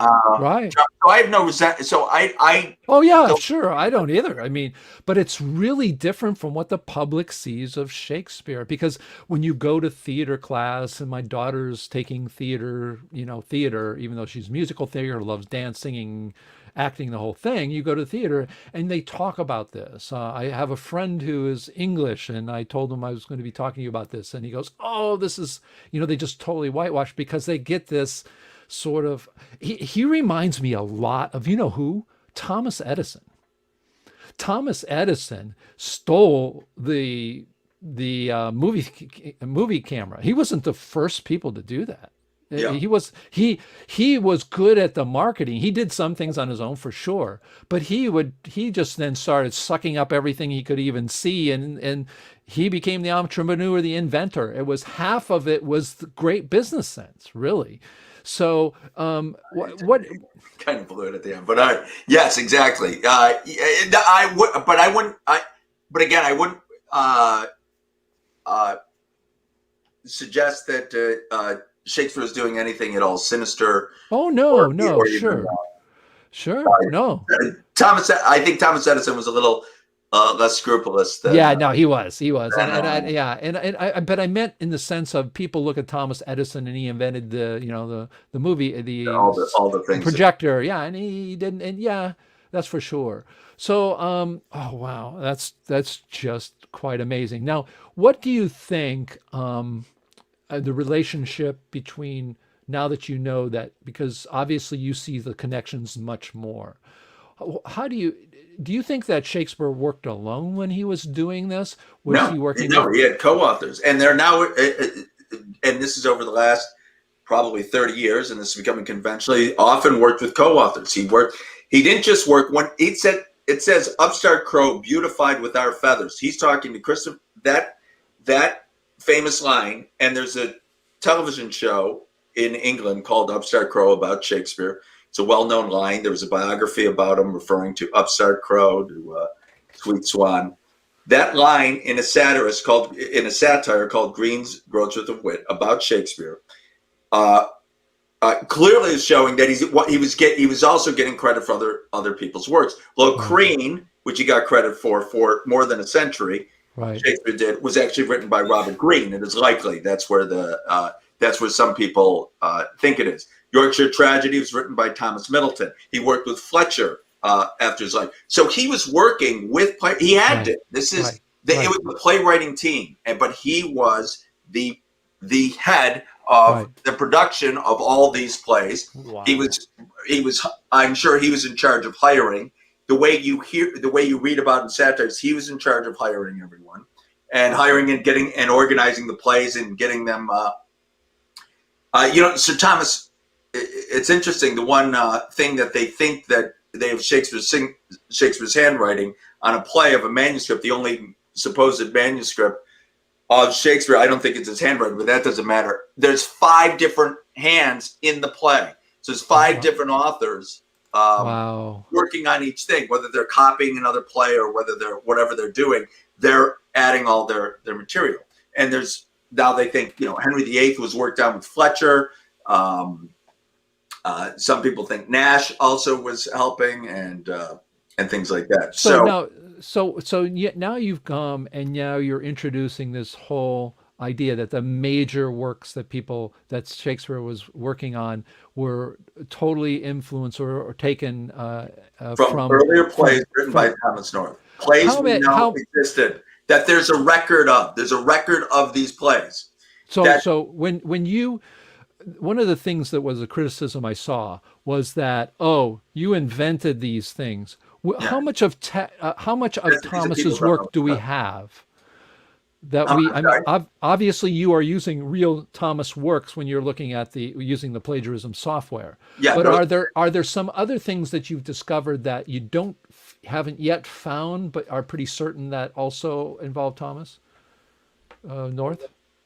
no, the things that the marginal notes, which I'm introducing on my webpage as we go along, and actually, I owe Michael Blanding, the author of North by Shakespeare, for that. He's the one that went in and he noticed some connections to Shakespeare plays as well, like the Antigonus thing. Oh, He took pictures. so he put that at the end of his It was book. too expensive for me. I wasn't going to get the. I had known about it. I'd known that there was marginalia in the Dial of Princes that's there. But I had looked through some pages, and I wasn't going to spend the hundreds of dollars because nothing jumped out at me as I was skimming it. And then it's incredible. It's a workbook for what do you call it? But I didn't go to the right pages, and I didn't look at the right things. And I was actually looking for other things, but it doesn't matter. But Michael Blandon took pictures of every page while he was there. Over 700 pictures, I think. Each page. Wow. And then he goes, "Hey, Dennis, look at that." And he sent me all the pictures. Wow. So just as June Schluter helped find the journal, and Michael Blanding helped with and found the Norse annotations. Right. You know, Right, more right, things I right. think are going to come forward by people who just start studying Thomas North. Right, right. Now, look, we have some people in the green room. I know there's Ian Cohen there, James, and my father's in the green room. If anybody wants to come up here and talk, say anything, or make any comments, just raise your hand there. But And Steve had a great question, by the way. oh yeah, we can put that back up. Let me find that. Okay. Okay, Steve, there we go. This one here. No one Yeah. that Shaq uses sources. Or is this a different one? Yeah, I'll take that one too. Okay, yeah. I can there's a take either couple. one, but the other one's better. So Okay, let me do that one there. Is this it? About the murder of Gonzo in Hamlet. So to give you an example, and this is Gonzago. why people like Mark Twain and a lot of top writers and scholars, Walt Whitman, questioned Shakespeare's authorship. And it really came, the origin of the Shakespeare's authorship question comes from the fact that he adapted plays. And people just kept finding this and saying Shakespeare was using source plays all the time. Then this guy named Joseph Hart said, well, who's the genius? Who's the genius that wrote it? And then right after that, all these authorship theories came forward. And one of the things that intelligent outsiders started to realize, that there was so much law in the plays that really intricacies of the law. There's all sorts of trials in various Shakespeare's plays, and there's all sorts of information about Italy. 10 of the plays or so are set in Italy, and it's not just there. There's all sorts of very minor details about each city, whether it's Milan, and there's St. Gregory's Well just outside of Milan, and there is no internet at the day. There is no libraries. There are no libraries. There are no travel logs. It's like, how does he know all this information? And usually scholars say, oh, well, some Italian traveler must have informed him of it. And yes, that's right. And I know the Italian traveler north, and he didn't whisper. He didn't say, oh, by the way, Shakespeare, listen, there's a well outside of Milan. Oh, and in Venice, this is, there's blah, blah, blah, blah, blah. And in Pisa, they like the citizens. There's a famous graveyard and blah, blah, blah. He didn't tell this to him. He wrote it down in plays, and Shakespeare adapted the play. The Italian traveler. And it's amazing they don't put that together, because they often know for Two Gentlemen of Verona that there's a source play for it. So why they don't think, why did it never dawned on them that, oh, well, this information about Italy was in the source play. But in any case, so authors would, various writers, genius writers like Mark Twain would say, okay, there's no way he could write these plays, right, of course, Italy, or write these plays on the law and all of this intricate, these legal puns and this, these legal things, unless he was actually involved in the law, unless he actually had gone to it, unless he'd actually been to war. There's all this terminology. There's a book on Shakespeare's legal language, an actual dictionary, a dictionary of Shakespeare's legal language. There's a dictionary of Shakespeare's military language. Oh my God! And you have to look at it so you can understand it, to show you how much wealth of information. And Shakespeare is working the theater, 12 hours a day and putting on other plays. He's not getting all this information. These were in the source plays, all this information. This solves, for the Orthodox scholars, this solves their problem with how this information got there. But one of the things that Steve asked is about the murder of Gonzago in Hamlet, which is a true story, which they discovered in the 19th century, about the murder of Urbino, the murder of the Duke of Urbino, who had allegedly poison poured into his ear and by a relative, and the exact same story as the murder of Gonzago, and the name of the family that was involved in it was Gonzago. The other's Della Rovere, but Gonzago. It was actually Gonzaga, but in Thomas North's journal, it's Gonzago, which is why it's called Gonzago in the play. But in any case, this story was not only never published in English, it was never published in Italian. No one discovered this until the 19th century, when they found it in letters between the various dukes about this story of this murder. Oh my God! And so how Shakespeare got a hold of it is, it seems impossible. But Thomas North, just as he's visited Mantua, knew about Giulio Romano, he visited Pesaro with the Duke of Urbino, with the son of the guy who was murdered. Another thing that scholars have found, Jeffrey Bulla, the greatest source scholar, the most renowned source scholar, has written volumes of Shakespeare's sources, said, and also the author seems to have known the painting of this Duke that had been killed, because this is how Hamlet's father had been killed, because it's the same description, and it's with, he's got the same, he's got a major sword by his side, and the beaver's up, and he's buried in his armor, and there's all these, there's all this information about it. That's exactly like the painting that would have been held at Pesaro, that was of the family of the Duke of Urbino. So it's the name Gonzago and the whole story. And they're saying, we don't know how Shakespeare got a hold of it. Well, all you have to do is accept that when the satirists were saying Thomas North wrote the early Hamlet, that Thomas North wrote the early Hamlet, and this information was in that play, because he's the one that visited Pesaro. It's that simple. And we could do this play after play after play. Now, is it the case that when, do we have any real connection, any written connection between Shakespeare saying that he's using these these things? Nothing. No manuscripts of Shakespeare. Was that? Do you think that was a conscious decision by Shakespeare? No, I don't think. I think when he left, when he retired back to Stratford, he just forgot about the theater completely. He had no books in his will. That's which anti-Stratfordians make much of. They try to claim he's illiterate, and that's obviously not true.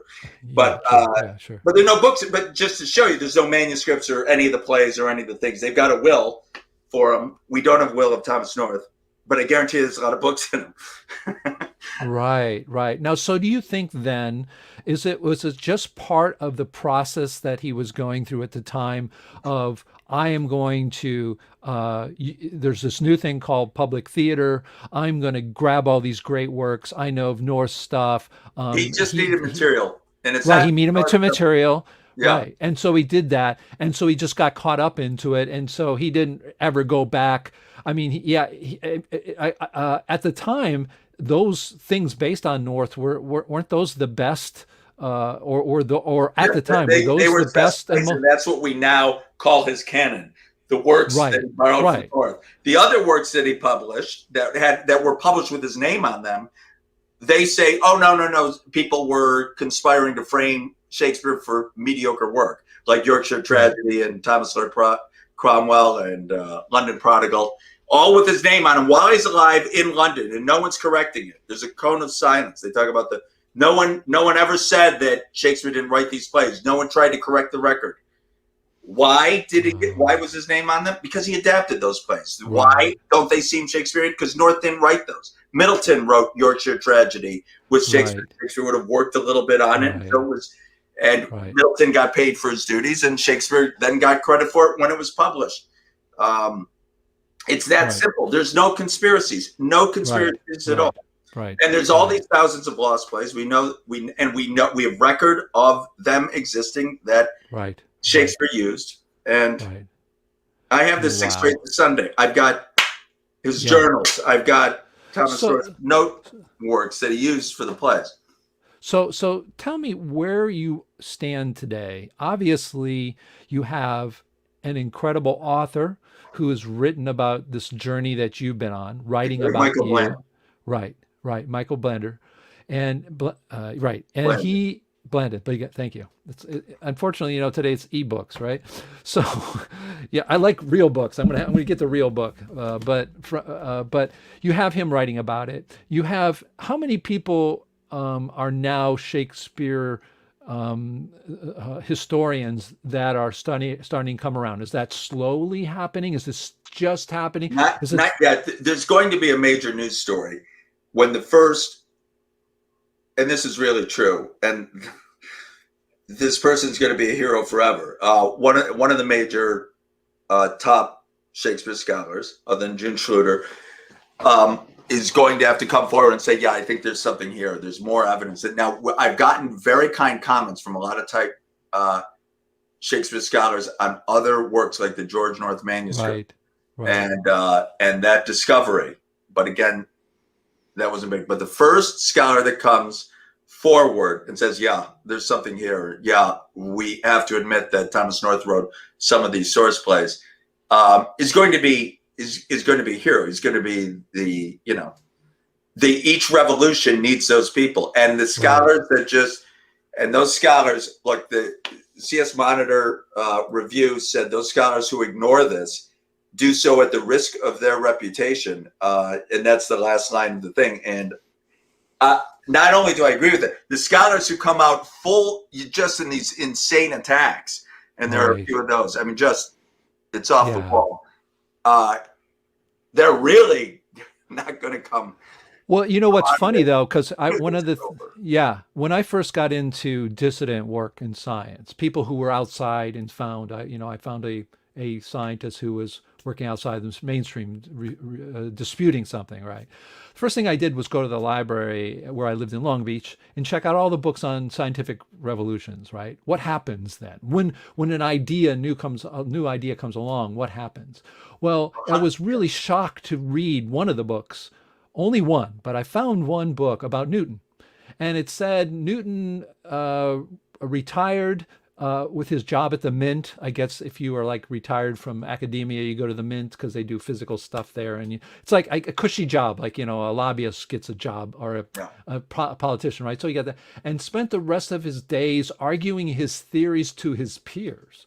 Now, we all think that Newton was completely accepted. Everybody worshipped the guy because of his new work. It wasn't that way. He was 100% of the time. There isn't an example of an intellectual revolution that wasn't fought, and I mean with everything that people had. They would just go after him. Obviously we know the story of Galileo. We know the story, but everything. John James Watson, who's the kinetic theory of matter and heat and gases, who had the right formulas for temperature and pressure and the explanation to it, and he couldn't get published. And he was a doctor outside the field. Wegener, which is famous in Continental Drift, which he had in 1912. He published his Continental Drift in 1912. It's not really accepted until the 1960s. He dies unknown in the blizzard of Greenland, and they just and he was ridiculed the entire time that he died. And these people are now recalled, these professors that ridiculed. When you look at the maps that Wegener had, and you have the fossil evidence connecting where the maps come together, that's over. And they still refuse to believe it because they're giving up everything they've taught. They're giving up their own books. This is how much pressure is on these. If you wonder why professors are academics, it's everything they've been teaching. Scholars have been writing books. It's their entire source of income and source of pride is being completely challenged by some idiot outsider. Right. That's always, so they fight with everything they got.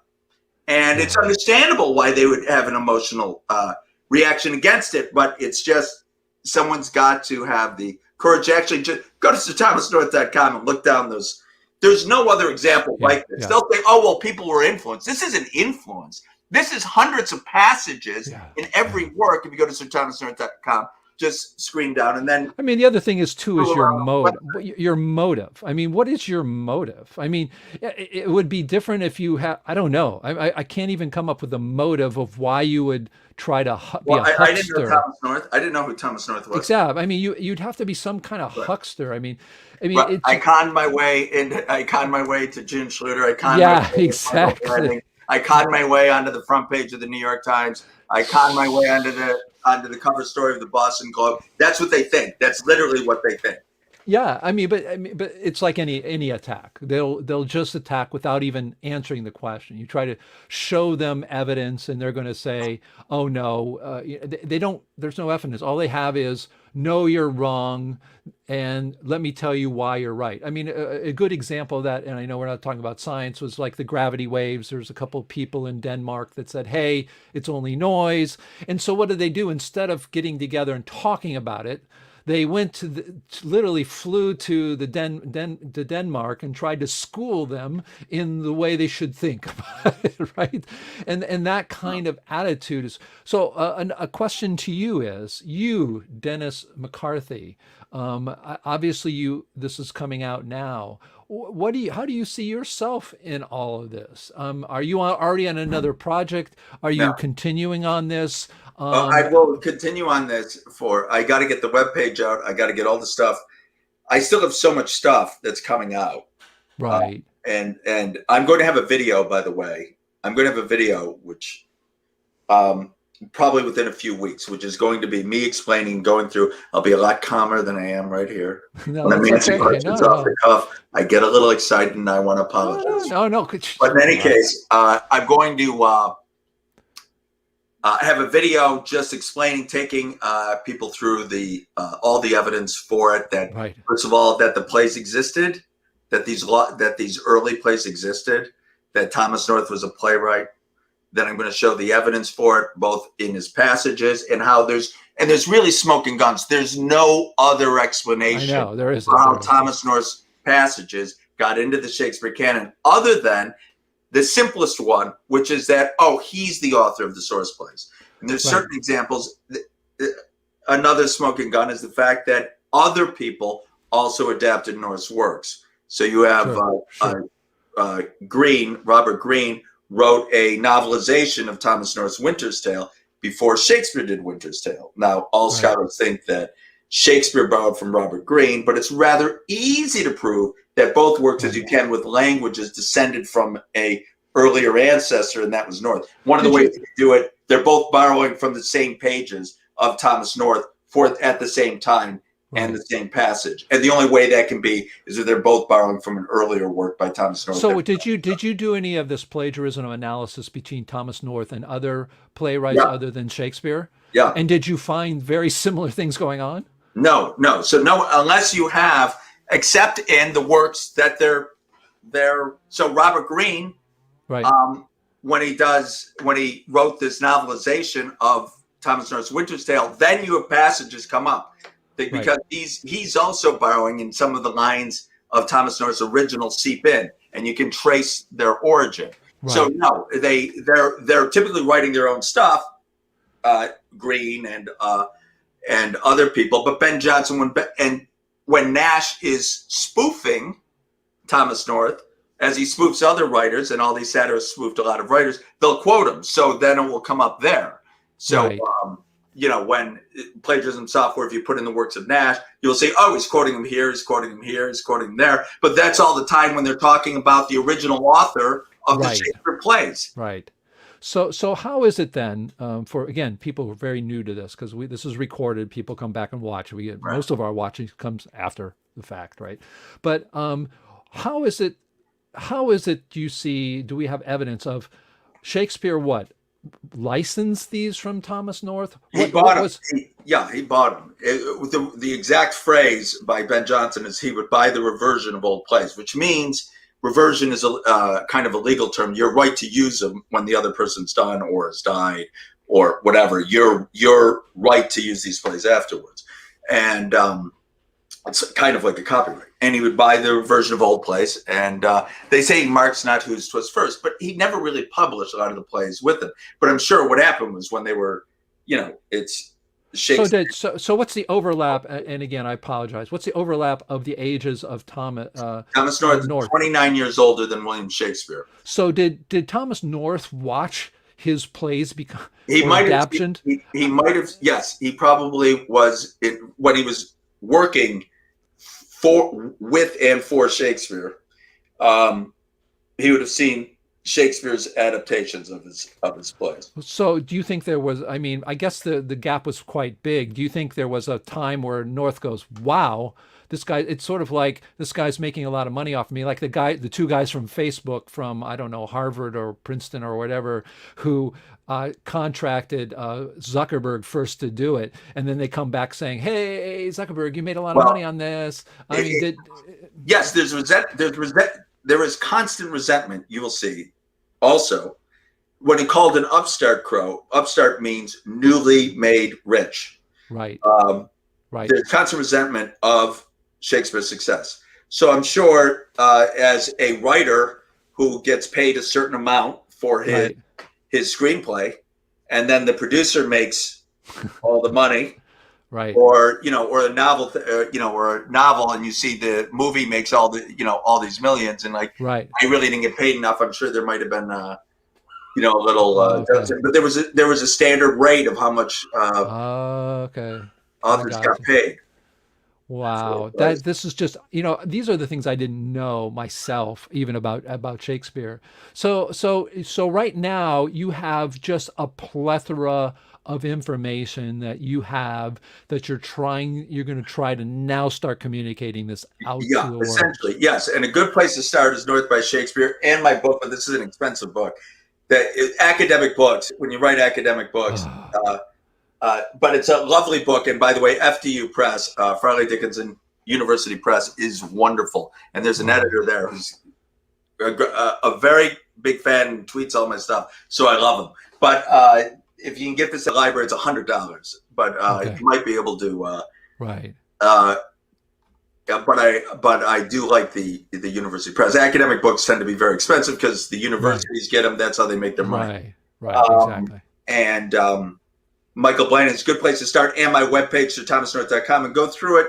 And you can look at, there's a fact there, there's blog posts in which each of the passages, I've got 50 posts on the passages and showing how they're necessarily related and how the one source passage of North was derived from Thomas North. So if you're a Shakespearean scholar right now, you really basically have to close your eyes, plug your ears, and just bitch and moan.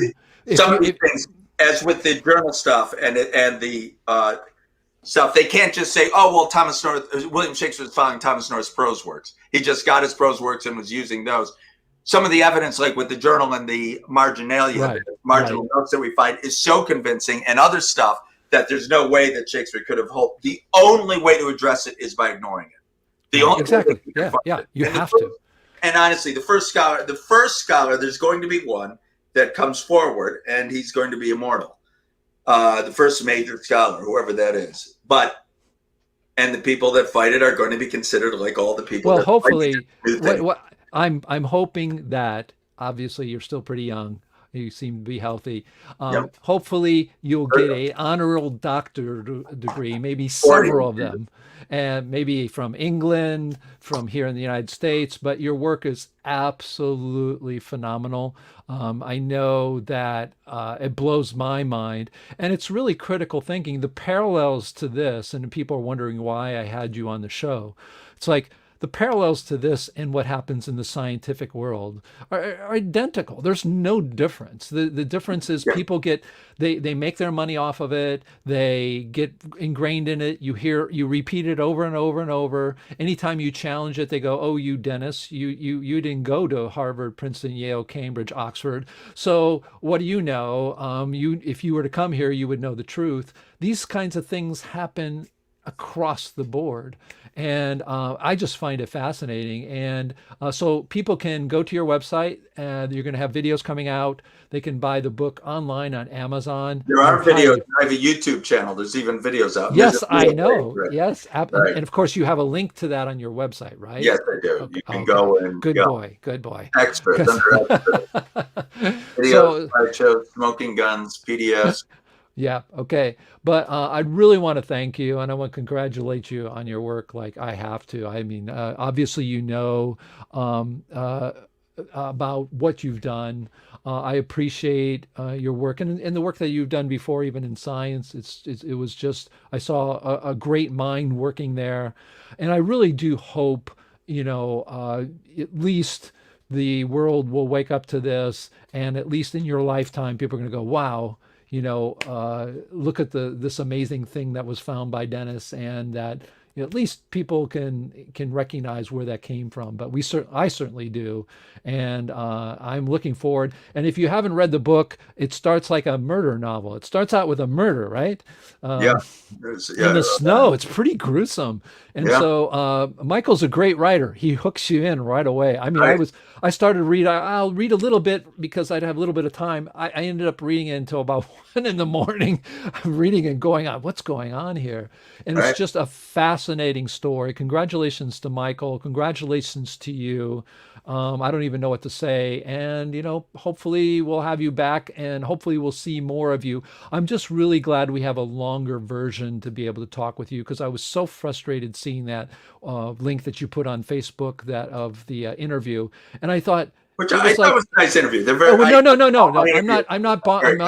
First of all, it was great to have, they had you on. I think that was super. It was great they had Mike there. Extraordinary. Yeah. I don't poo-poo that, but I was wanting a longer version is all. Yeah. And so that was inspiring. Man, you got it. This is 2 hours. Yeah. Well, listen, you take care. Take care of yourself. This second COVID shot. Congratulations. Thank I'm going to you. bring you down and get out of here. So take care. Thank you so David, much. thank you. All right. Bye. Take care. Again, that's Dennis McCarthy, his book, North by Shakespeare is the new book. The North of is not available, but it's definitely worth it. It's a case study in critical thinking. Dennis is a great mind. He's worked in the science area as well. So you don't want to miss that opportunity to keep your open mind. And congratulations to him. And we're going to get out of here as we normally do. So let's run a few videos, and we'll sign off here.